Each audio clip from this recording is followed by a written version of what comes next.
Hello everybody, we are in Weston-super-Mare at Profect to Clean. Yes, is that how we pronounce it? That's the one. And I'm joined here by Andrew, who is a Turtlewax Shine Squad groupie member. That's the one, yeah. And of course Ryan Taylor, who is our detailer for the day. Really interesting things happening today. We are pitching enthusiast level talent, if you like, against professional talent, using the Turtlewax products, using this old Mark II Golf non-GTI. And the idea is on this side, Andrew, about what, 3 months ago or so? Yeah, it's probably almost that now, yeah. 3 months. He had a bit of an enthusiast sort of rub and wipe session using the rubbing compound from Turtlewax, which is called? It is just the rubbing compound, yeah. Rubbing compound for rubbing. And then what did you do after that? So initially I used the rubbing compound, and then I moved on to the hybrid solutions polish and wax. And in the end, the difference with the hybrid solutions polish and wax was so big, I ended up just going over half the car with that, but just half. Just half. Gotcha. And also, from an enthusiast point of view, you did use snow foam?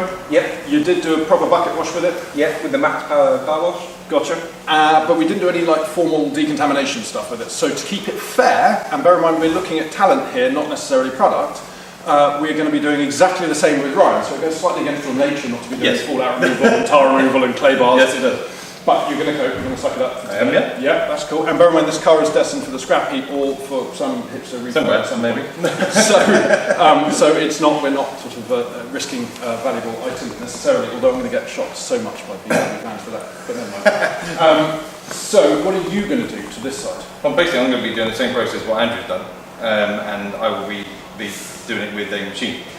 Be doing be snow foam washed, be cleaned, brought in. We are going to do it with a DA and a rotary as well. So obviously we're going to do two different types. We're using their products and also their polishing pads as well. So just basically exactly what Andrew's done, but by pro with obviously machines instead of doing by hand. Professional hands. Yes. So by the end of today, hopefully we're going to see a contrast. Well, obviously from your point of view, hopefully not, but potentially we're going to see a contrast on this side of the car, well, from that side of the car. So I'm going to leave you guys to it and creep around in the shadows and start talking to the seagulls, which have just destroyed the whole day. Brilliant, thank you. Brilliant.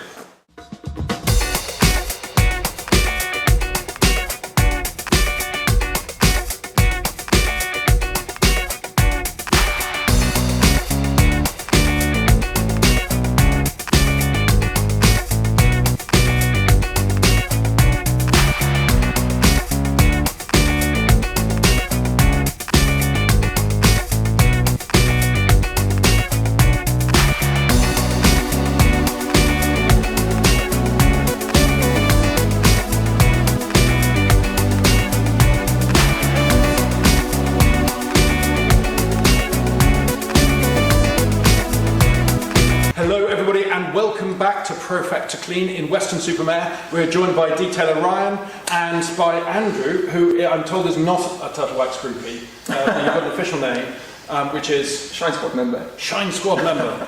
God, that was so cool. Anyway, we have been playing with this little Mark II Golf, and we took it out for a wash. You took it out for a wash. We pushed. Yeah. And so we did snow foam pre-wash, and then we did a 2-bucket main wash and a towel dry. Yep. And it was amazing how much contamination came off it. Yep, quite good actually. Yeah. Unsurprising, given it's been in the field for how long? At least 6 years. So at least. That's pretty impressive. Yeah.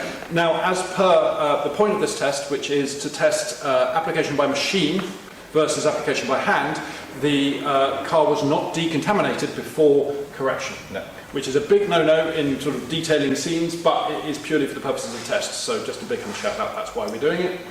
And initially we tried the Turtlewax hybrid solution ceramic polish and wax on the Turtlewax pad, which is a very soft pad. Very soft pad. Very. You found it very easy to go on? Yeah, very easy to work with, but yeah, just very liquidy and quite surprising in how it worked. Yeah, it's a thin product. It's a very thin product, and we did give it a good shake beforehand, and we should polish it. Yes. So what we found on the initial hit was that actually gloss had been improved. Yeah. Not much in the way of oxidation had been removed, and not much in the way of paint had been corrected. So it's kind of a very superficial. We're a bit worried at this point. And so then we switched to the Turtlewax scratch, repair and renew product. Now bear in mind that you'd used rubbing compound before. Yeah. So it was kind of a fair test. We didn't have any rubbing compound, but we did have this, so we used that as an alternative. That on rotary, you built up some serious temperature with your rotary, using a big flex, what was it, 3401? Yes. And that really did make a difference. Still took 3 hits, but after 3 hits, it looked about as good as one would hope from kind of conventional polishing from a professional with professional compounds. Yeah, very much. We were impressed, and then we were super impressed when we then applied the ceramic polish and wax on top of that. Yeah, you're fine. The Mira Railway. And that ceramic polish and wax, as a refining thing, but it had a real depth of shine. It did, yeah. A real wet look, which is quite impressive. Yeah. So the answer is kind of surprising that we feel, yes, it took a lot more time to do it because they are much milder abrasives, but in a way that's safer if you're doing it at home. But the net result was pretty good. We've got some B-roll for you to see the difference. I'm afraid we did completely trounce you in terms of the hand polishing. There's still lots of oxidation remaining there. We got rid of all the oxidation. We tried it on DA and rotary, and what was really impressive actually, DA was as good as rotary. Yes. Really. And you'd normally think that the rotary would have the added power and heat generation to help, but actually it worked very nicely. Yeah. Slightly bit more effort on the DA, but eventually got the pretty much same result. Same result. So anyway, it's been a very interesting day. Thank you very much for inviting us along. And we will put photos up, and there'll be an article in the magazine, which is issue 11, coming out at the end of July, beginning of August. Grab it from www.pro-detailer.com. Anyway, thank you for watching. Thank you guys. Thank you. We'll catch up soon.